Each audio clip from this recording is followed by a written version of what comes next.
dito eh. Oo. Kunat type. Kunat type eh. Oh my G, bumabalik pa Ano tayo. ang emblems niya? Yan ang gusto kong malaman. Bumabalik na ba tayo sa meta ng mga XP laners natin para mga secondary roamers? Parang ganun na nga eh. Sana naman naka-concussive blast yan kasi Tonkasi. ayun, kailangan ng clear wave pare. Oo. Well, very interesting finale para sa ating Season 18 opener. And look at this, Sanford XP with his Atlas kontra sa isang Barats. This is the first time na makikita natin yan. And perhaps even the first ever dito sa MPLPH. Well, nasimula naman na ng mga Carmilla, why not? Diba? Kumuha tayo ng isa pa sa mga setter. Kaya lang ang magiging problema nila dito ay yung Valentina na naging huling pick. Naging counter pick ng Falcons. Magiging challenge talaga to sa Falcons, sa Team Liquid Diamond. Mukhang may mga bago na naman tayo papracticein sa mga XP lane natin dito. May Carmilang nadagdag, may Atlas pang nadagdag, at nagkaroon ng emblem pare. Double boots plus concussive. Yun. So medyo pang-respo siya. I wonder kung ano yung... okay, so nag-tank emblem siya. Nothing really surprising. At ito yung mga lanes din na masasabi mong wala ding mangyayari. Hindi naman talaga magkakapatayan tong dalawang to. Kahit pa siguro sumama, yung ba, makisaw-saw yung iba. Sobrang kulat nilang dalawa. Oo. Tsaka parang yung pag nag-swimming na kasi imposit eh. Pag perfect match na, parang madi-discourage ka rin na pasukin pa yung Atlas. Oo.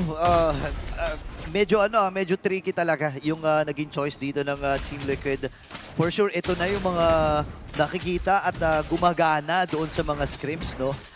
Nagbago na talaga, pare. Parang nagulat ako bigla. May mga Carmilla na, may ganito na si Sanford, no? Ibang klase talagang evolution ng MLBB meta sa ngayon. And looking at whatever happening in the map right now, para bang nagkakapalitan lang talaga. Wala tayong nakikita na nagkakasubukan pa. And I feel like everybody's just waiting para maging level 4. Oo. Parang yun talaga yung tunay na spike dito. Doon na magkakaroon ng mga explosions from both teams. However, Valentina pa rin to. Dalawa yung magandang ulti na pwedeng kopyahin dito ng Falcons. Golden Hour as well as the Atlas Ultimate. Tapos i-combo nila with their own damage output. That's a scary lineup. Scary 4-man, in fact, ng Falcons. Oo, nakakatakot pa dito. Napakarami ng pang-control mula dito sa Team Liquid Philippines. Ngayon, perfect match ay gagamitin. Level 4 naman na si Sanford dito. Any moment, pwede niya gamitin ng ultimate. Pero mauunahan siya dito ni Sanford. Or I mean, ni Flap. Pero doon yung Fatal Links. Habang si Flap ay makakatakasin naman. Fatal Links pabalik. Mula dito kay Haji. Hahabol pa dito ang Team Liquid. Pero iiwas muna nila. Kaya lang critical at kalahati itong si Carl. Mukhang bababa ang kanilang kakayahan dito na mag-contest. Pero andito si J-Pete. Pinapanatili niya yung vision. Sakit ng mga dito, mga light of retry dito ni Haji. At this time, si Kyle makakakuha noon. At tinamaan pa nga ng Star Shelter na magmumula kay Sanji. Habang si Kyle ay hahabulin si Carl na patakas na rin. And si Sanji sa may gilid na bahagi ay napakababa rin ng kanyang buhay. Nalaban ba sila dito? Grabe tuloy-tuloy ang aksyon. Ayaw talaga magbigayan ng dalawang teams na ito, pero mukhang quits na muna dahil napakatagal ng teamfight na yon. If there's anything na masasabi ko, ang kati talaga nung Rafaela plus the Hirara combination na nakita na natin before. Di ba? Ito yung mismong kombinasyon na tumalo dun sa Pilipinas. Super Marco survives. Kasi every time na magiging aggressive ka as the Hirara, katulad ng ginawa ni Kyle doon, nakabalik pa siya dun sa turtle para makaretry, nahila pa siya ni Ogwen at bigla pa siya nakalaban. Ganun talaga kakati yung kombinasyon. Tapos nakuha pa ni Super Marco, naagaw pa yung Gold Crab. Small wins para kay Super Marco habang binubuhay siya ngayon ni Ogwen with the heals. Pero mukhang may masamang balak ang TLPH dito. Oo nga, tatlong miyembro ang nakaantabay. Ngayon, nagamit na rin kagad yung ultimate. And this time, pupuntahan ni JP, mapipicturan. Kaya niya atang patayin itong si Super Marco. Kill! Kill! And yung kill mula kay Daddy Ogwen ang nagligtas dito kay Super Marco. Sila pa nabukulan doon. Mapapakamot ulo ka sa mga ganong kanipis na HP bar. Talaga, maintindihan mo bakit gagawin ni JP yung ganong klaseng play kasi may naka-abang naman eh. Siya na talaga yung magpapasa doon kay Sanji. Watapas na yun eh. Okay, si Kyle. Oh, the heal. Okay, ay yung heal para Grabe mailigtas. talaga. Hindi magmamatter yung deadly magic na nanggaling dito kay Carl. Ito yung kagandahan ng Raba, pare. Grabe yung Hirara Rafaela. Tsaka, No counter. nabibigay na ata si Ogwin kakarinig yung clutch heal! Clutch heal! At saka na-discover namin kasi nila Midnight na nakakahindi pala yan kahit Nakalubog. nakalubog. So, napakarami mong dapat i-considera dito. Isipin mo yun pare, lumulubog tapos nahihil mo, napakadaya. At sisimulan na nga ng Team Falcons ang pagong na ito. Ang huling pagong ay napunta sa kamay ng Team Falcons in a 50-50 retry battle. Pero mukhang si Sanford naghahanap na ng away. Okay, Fatal Links ay magagamit, dalawang mahuhuli pero si Haji may sarili Fatal Links. Isa kanya mahuhuli, Sanji nakapatay. Pero mapipicturan yung dalawa. Apat pala yun kasi si Kyle ay kanila nga habulin. Napakababa na ng HP din ni Haji. Siya mapapatay din ni Sanji. Carlito ay tatakas na rin with a space escape.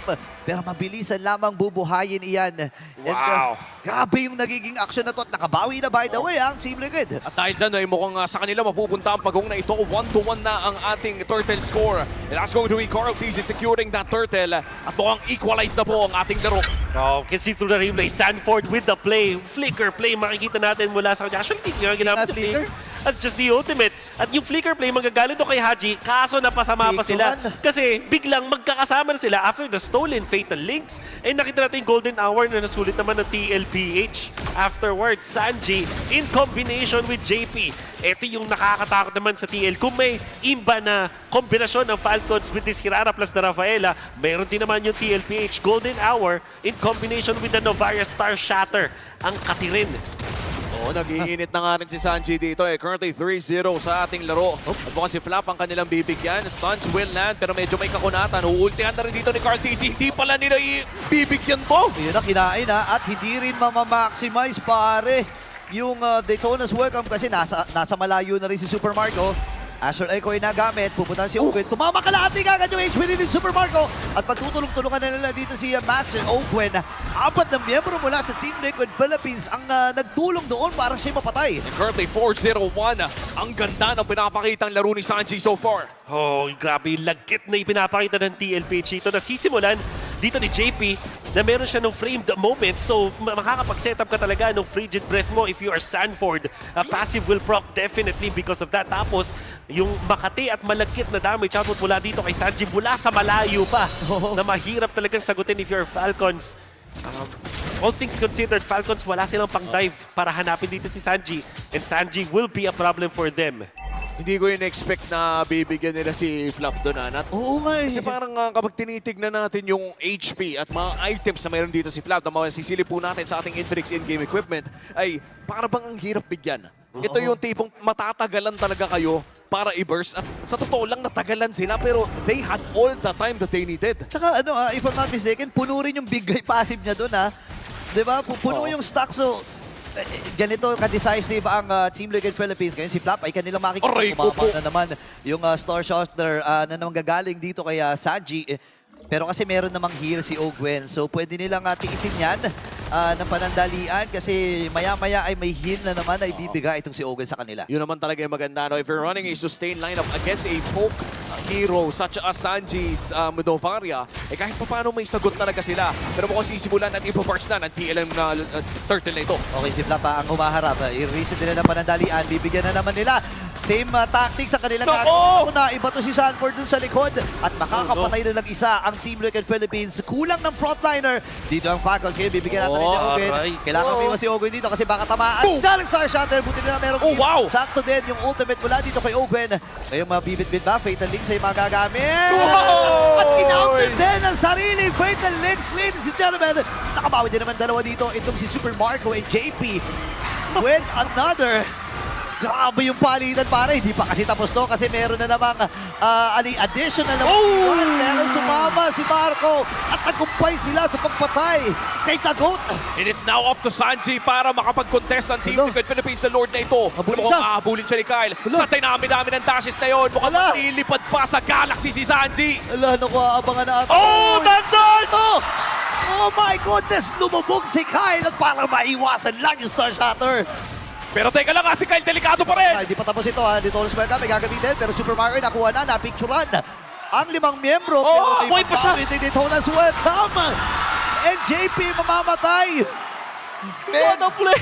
What a delayed Daytona's welcome! Pinicturan muna bago kinain. Grabe to.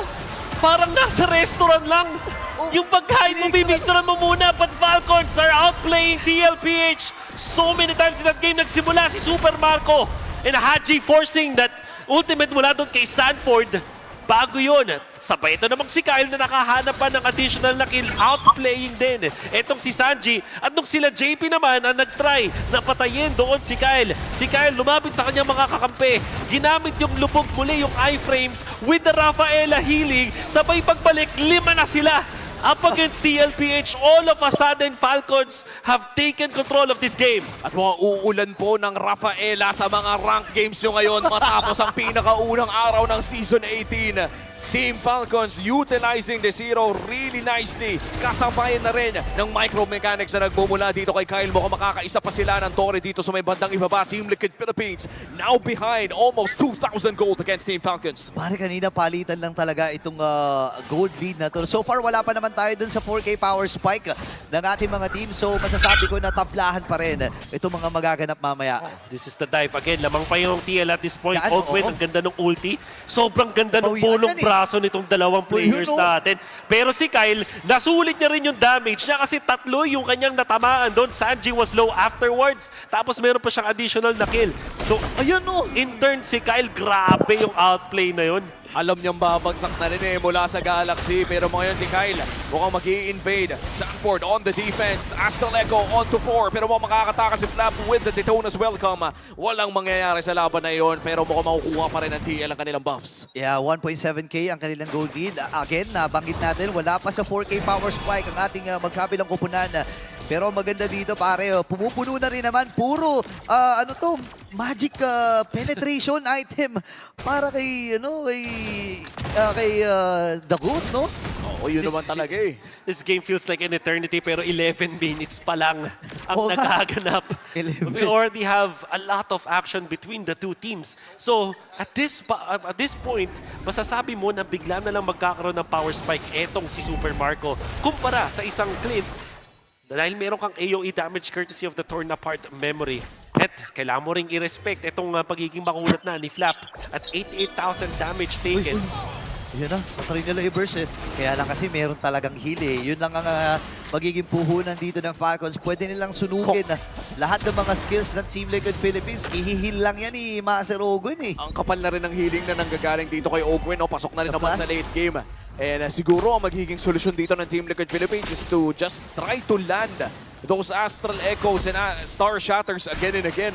Pero even then, kahit yung pacing na ng damage na pwedeng ibato ng Team Liquid Philippines ay kaya nang sagutin ng holy healing na nanggagaling kay Ogwen. Yun ang magiging problema. Tapos meron pang Haji Fatal Links, di ba? Ang dami mo talagang kailangan sagutan dito. Makikita nila si Kyle, pero napakahirap, napakailap kasing huli. Talaga yan Wow, 12-minute Lord. Nararamdaman mo parang 25-minute Lord yung gravity. Nararamdaman natin between two teams. And mukhang naghahanap na ng mga orthodox na play ang parehas sa kupunan Team Falcons. Kyle in a prime position to potentially look for Teddy.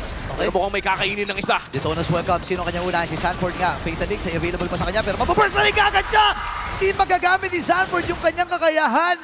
And yung setup na aatayin sa kanya. Oh my goodness, delikado at ang Team Liquid Philippines dito. And Falcons, na may lumulobo na rin na kalamangan. Magiging 4v5 ang laban. Ako si Ogwen ata mabibigyan nila. Low HP. Ay! Nalilitan ignition pa. And that's going to be Ogwen going down. Hindi pwedeng i-revive ng Rafa ang sarili niya. Di talaga pwedeng walang gante ang Team Liquid Philippines dito. At si Kyle ang magwawagi. Ngayon nagamit yung Fatal Links. Si Haji mamamatay. Inilaban nila Pure Fade nagamit. Pero Super makakamatay din. Dalawa kanila mahuhuli. Habang si Kyle ngayon, ini-intercept lang kung saan dadaan. Dito ang Team Liquid. And Sanford, dahil nga merong clowns, re-respeto muna ang Falcons. Pero teka lang maganda pa rin ang pwesto ng Team Falcons. Potentially pwede silang makahanap. Pero mukhang sila ang mahanap. Sanford looking for Super Marco, forces the flicker. At makakapag-detonas welcome palayo dito si Flap. My Lord na nagmamarcha sa may bandang itaas. If you are Team Liquid Philippines, paano ka dedepensa dito? Well, you do have yung Novaria. So medyo madali dito para sa TLPH dumepensa. Habulin siya. Lalong-lalo na meron ng Clint. Lalo na na-distract naman dito ang mga members ng Falcons. This will be an easy defense for them unless itong si Kyle ay makahanap ng opening. Buti na lang, meron sila ditong sentry dun sa may side nila ng purple buff. So TLPH will be safe under their turret for now. Oo, and that is a 4 now. Dahil Team Falcons, patuloy pa rin sila na magmamarcha dito sa may bandang itaas. Makakadama ang Lord. Pero mukhang agad-agad din itong matutunaw sa kamay ng Team Liquid. Mid lane naman ang kanilang pupuntahan pero kulang ang minions na meron ng Team Falcons. So far, a great defense para sa Team Liquid. Yeah, may paghinga pang mararanasan dito ang Team Liquid Philippines. Pero so far, napakaganda ng nagiging commitment dito ng Falcons. Talagang piling-pili lahat ng mga team fights na yun. Nice effort though para kay Carl at sa Team Liquid na i-burst kagad itong si Ogen. I believe kung hindi namatay si Ogen, mas grabe pa, mas malala pa yung pwedeng matamasa doon ng Team Liquid eh. Kung iba nga yung namatay, baka binuhay lang ulit eh. Oo nga eh. Parang yun yung medyo no choice if you're up against a Rafaela, especially later parts in the game. Kailangan talaga yung Rafaela yung mapitas mo kasi it's good as no pitas kung Oo. sakaling iba yung Kung mapitas iba, mo. parang wala din. Nagsayang ka pa ng mga spells and ults mo. Oo.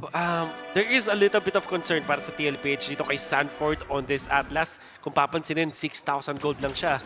Way below sa roamer nung katapat niya, which is 8,000 gold para kay Ogwin. At mas konti rin yung farm niya kay JP. So anong ibig sabihin nito? 2 items pa lang siya. Only has the Kiras in combination with the Radiant Armor. So hindi pa ganun kabilis na hindi ganun katagal magstay sa team fights. At kung maalala ninyo, nung pagkapitas niya, nasulit yung Sky Piercer na meron si Super Marco on how fast they were able to take out yung Atlas ni Sanford. And hindi pa nga tayo nakakita ng, let's just say, yung rason kung bakit. Kung bakit nakikita natin glimmers of what should be the combo Ideya. para sa Team Liquid Oo. Philippines, but haven't really completely seen total domination in team fights. But for Team Falcons, on the other hand, naging napakaganda yung laro na ito para kay Super Marco. 70 stacks sa kanyang Sky Piercer. Makalapit ka lang yan, pare. May chance ang maglalaho ka. Huwag ka lalapit kay Marco, ha? Di ba, ang hirap? Pag tumama yung torn apart memory, di ba? Parang uubusin talaga nun yung HP mo. So, ito na yung mga threat talaga na kailangang bantayan ng Team Liquid. Full items na rin siya, by the way. So that's Berserker's Fury. Pang dulo niya dito, Super Marco will hit like a truck. Kung sakali maka-free hit dito, 3,000 lead at 16 minutes para sa Falcons. Very interesting build as well. Para sa Brody na ito, nakasanayan natin ng mga Brody ay nagbe-build ng armor penetration with the Malefic Roar as oo. well. But this time ay crit build Brody pala ang ating nakikita mo. 2-4 crit by the way. sakit. Dito sa Lord. Eh, no? Ang bilis. Ang bilis nila. Tingnan mo kalahati na kagad yung buhay ng Lord na ito. Bibitawan nila panandalian. Pero si Flap ata bibigyan nila dito. Bigger na force na rin mula kay Flap. Pero yung wave sa itaas ay pabor pa rin para sa Falcons. Reset lang sila ng panandalian kasi meron nga namang heal na nanggagaling dito kay Ogwin. Ubus pasensya lang tayong play dito ng Team Falcons. Kung ang ganun na nga. Kasi parang nasa kanila yung advantage pag ganun. And Sanford now wants to go for an initiation. Naghihiwa-hiwalay sila dito. Ready ata sila at uubusin nila yung buhay kagad dito ni Flap. Hindi pa rin naman nagagamit yung Fatal Links. Kalahati para kay Sanford. Pero bubuhayin lang kagad. Dito ay pinigilan yung pagbuhay. Pagkakataon natatok para kay Teddy. Pero si Haji ay hawak-hawak yung Fatal Legs. Threat pa rin ito para sa Team Liquid. Tanda natin, walang purify si Teddy dito. Still on that flicker. JP trying to look for the play. Half HP. Okay. Bibigyan na ng torn apart memory. That's the ultimate burn as well. Yan, susubukan nilang buhayin ha. Susubukan nilang buhayin. Magtatagumpay sila. Merong Flying Clouds. Makakasama kagad dito si Flap. At ibuburst na ni kagad nila. So, freeze na kanilang gagawin. At si Haji ay mapapalalim. Carlito magwawagi doon sa Lord. At aatras na ang Team Liquid. Oh, makikita natin si Haji as well as JP had the same idea to stop the jungler na mag-retry. Golden hour para dito kay JP at syempre yung kinopyang Fatal Links naman para kay Haji na naging successful sila dun sa Lord prior to this pero in that last Lord 18 minutes into this game mas lumamang ang TLPH dahil sa nagawa ni Daddy JP. Oo, at kakatapos pa lamang nung huling revive ng Rafaela. So hindi rin basta-basta na pwedeng buhayin si Haji matapos ng pagkakamali na iyon.